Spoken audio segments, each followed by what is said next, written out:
Cinema గురించి మాట్లాడతాం. Cinema budget 100 కోట్లు దాటిసిందా? అయితే ఇది super hit high budget movie category. తెలంగాణలో సినిమా టికెట్ల విషయంలో ప్రభుత్వం కొత్త రూల్స్ తీసుకొచ్చింది. భారీ సినిమాలకు తొలి 10 రోజులు టికెట్ రేట్స్ ను పెంచుకునే అవకాశం ఇచ్చింది. అలానే రోజుకు 5 షోస్ కు కూడా అనుమతించింది సర్కార్. అయితే చిన్న సినిమాలకు మాత్రం రోజులో కనీసం 1 షో కేటాయించాల్సిందే. అంతేకాదు, సినిమా కార్మికుల సంక్షేమానికి కూడా నిధులు ఇవ్వాలని ఇప్పటికే ప్రకటించింది తెలంగాణ ప్రభుత్వం. మరి కొత్త రూల్స్ తో నిర్మాతలకు అసలు ఎలాంటి లాభాలు రాబోతున్నాయి, థియేటర్కు ఎలాంటి బెనిఫిట్స్ ఉంటాయి, చిన్న సినిమాలకు ఎంతవరకు ఊరట ఉంటుంది, ప్రేక్షకుడి జేబుపై ఎంత భారం పడబోతోందో ఇప్పుడు చూద్దాం. తెలంగాణలో సినిమా టికెట్ల ధరలపై ప్రభుత్వం కీలక నిర్ణయం తీసుకుంది. సినిమాల బడ్జెట్, థియేటర్స్లో ఉన్న వసతుల ఆధారంగా కొత్త కేటగిరీస్ను ప్రభుత్వం తీసుకొచ్చింది. ముఖ్యంగా 100 కోట్లకు పైగా బడ్జెట్తో తెరకెక్కిన సినిమాలకు సూపర్ హై బడ్జెట్ మూవీగా గుర్తింపబోతోంది తెలంగాణ ప్రభుత్వం. అలాంటి భారీ సినిమాలకు రిలీజ్ అయిన తొలి 10 రోజుల పాటు టికెట్ ధరలు భారీగా పెంచేసే అవకాశాన్ని ఇస్తోంది. అంతేకాదు, ఉదయం 8 గంటల నుండి రాత్రి 1 గంట వరకు రోజుకు 5 షోస్ వేసుకునేందుకు అనుమతి కూడా ఇచ్చింది. అంటే భారీ సినిమా వస్తే తొలి రోజులో ఎక్కువ షోలు, పెరిగిన టికెట్ రేట్లు, నిర్మాతల రికవరీ చేసుకునే అవకాశం ఉంది అని మనం చెప్పుకోవచ్చు. అయితే భారీ సినిమాలకు వెసులుబాట్లు ఇస్తూనే చిన్న సినిమాలను కూడా ప్రభుత్వం ఎక్కడా మర్చిపోలేదు. రోజుకు 5 షోస్లో కనీసం 1 షో అయినా సరే ఈ చిన్న సినిమాకు కేటాయించాల్సిందే అంటూ కూడా చెప్తోంది ప్రభుత్వం. ఉదయం 11 గంటల నుంచి రాత్రి 9 గంటల మధ్య ఈ షో వేయాలని పండుగ రోజుల్లో కూడా ఈ నిబంధన ఇలానే వర్తిస్తుందని కూడా ప్రభుత్వం చెప్పింది. ఇక సినిమా కార్మికుల సంక్షేమానికి కొత్త రూల్స్ ను పెట్టింది ప్రభుత్వం. భారీ సినిమాల టికెట్లను పెంచుకునే అవకాశం ఇస్తూనే అందుకు గాను నిర్మాత ముందుగా ₹1 కోటి తెలుగు సినిమా పరిశ్రమ సంక్షేమ కమిటీకి ఇవ్వాల్సి ఉంటుందంటూ కూడా చెప్పింది. అంటే భారీ సినిమా బిజినెస్ లో కార్మికుడికి కూడా వాటా ఉండాలి అనేది ప్రభుత్వం యొక్క లక్ష్యం.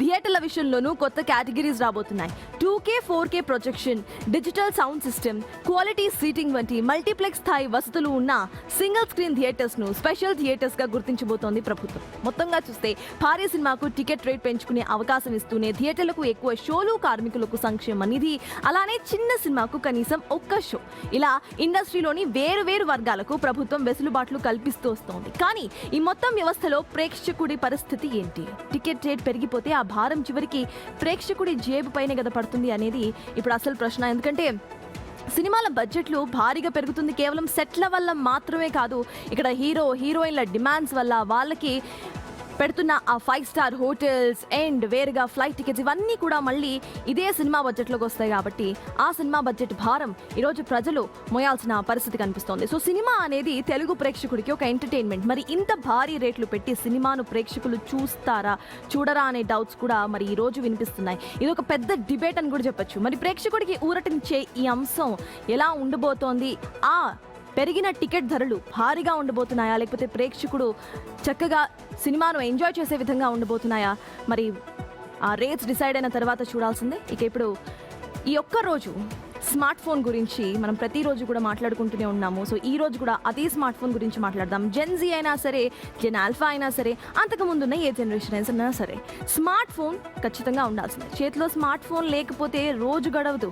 ఎప్పుడు కావాలంటే అప్పుడు ఓటీటీలో సినిమాలు చూసే వెసులుబాటు మనకి ఈ స్మార్ట్ ఫోన్, స్మార్ట్ టీవీస్ ఇచ్చాయి. కానీ ఎంత టెక్నాలజీ వచ్చినా బిగ్ స్క్రీన్ మీద సినిమా చూసే ఆ కిక్కే వేరు అని మన కుర్రాళ్ళు ప్రూవ్ చేస్తున్నారు. ఎస్పెషలీ ఈ జెన్ జీ థియేటర్స్కు క్యూ కడుతున్నారు. రీసెంట్గా జరిగిన ఒక ఇంట్రెస్టింగ్ సర్వే ఇదే తేల్చింది.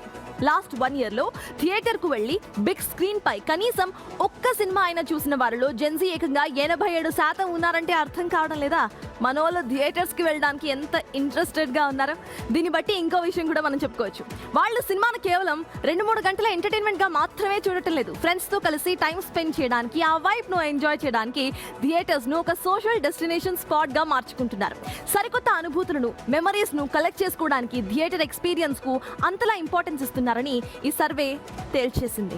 సో మీలో ఎంతమంది మూవీస్ ని జస్ట్ క్యాజువల్ గా ఒక ఫ్యామిలీ అవుటింగ్ గా వెళ్తారు? నేను చెప్తున్నాను as a Gen Z I believe that ఫ్రెండ్స్తో క్వాలిటీ టైం స్పెండ్ చేయడానికి లేకపోతే ఫ్యామిలీతో క్వాలిటీ టైం స్పెండ్ చేయడానికి మంచి మూవీస్ ఒక మంచి ఎక్స్పీరియన్స్. సో ప్రతి మూవీ కూడా అంటే ప్రతి మూవీస్ మనం థియేటర్స్కి వెళ్ళి చూడలేం. కొన్ని మూవీస్ ఉంటాయి ఇది థియేటర్లోనే చూడాలబ్బా అన్న మూవీస్ ఉంటాయి. సో ఆ మూవీని ఖచ్చితంగా థియేటర్స్కి వెళ్ళి ఎక్స్పీరియన్స్ చేయాల్సిందే. అది సోలోగా అయినా ఎక్స్పీరియన్స్ చేస్తున్నారు రైట్ నౌ ఈ generation. At the same time ఫ్రెండ్స్తో ఫ్యామిలీతో కలిసి క్వాలిటీ టైం స్పెండ్ చేయడానికి కూడా ఈ జనరేషన్ టైంను కేటాయిస్తుంది. So cinema experience awesome experience అనేది ఈ జనరేషన్ నమ్ముతోంది. అందుకే ఈ జనరేషన్లో రీ రిలీజ్ల పర్వం కూడా ఎక్కువగా కనిపిస్తోంది. రీ రిలీజ్లో ఎక్కువగా యూతే కనిపిస్తూ ఉంటారు. సో అప్పట్లో ఏ మెమరీస్ అయితే వాళ్ళు యాజ్ అ స్కూల్ చైల్డ్ లేకపోతే కాలేజ్లో వాళ్ళు ఏదైతే మెమరీస్ను అనుభవించారో ఆ మెమరీస్ను మళ్ళీ రీకలెక్ట్ చేసుకోవడానికి ఈ రీ రిలీజెస్ కూడా వాళ్ళకి హెల్ప్ అవుతున్నాయన్నది వాళ్ళ మాటల్లోనే చాలాసార్లు మనం విన్నాం. So cinema big screen experience అనేది సూపర్గా ఉంటుందనేది జెన్ ఆల్ఫా చెప్తున్న మాట. సో మీ ఎక్స్పీరియన్స్ బిగ్ స్క్రీన్ మీద బాగుందా, ఓటీటీ మీద బాగుంటుందా, అండ్ ఈ పెరుగుతున్న రేట్లపై మీరేమనుకుంటున్నారో కమెంట్ చేయండి. ఆ కమెంట్స్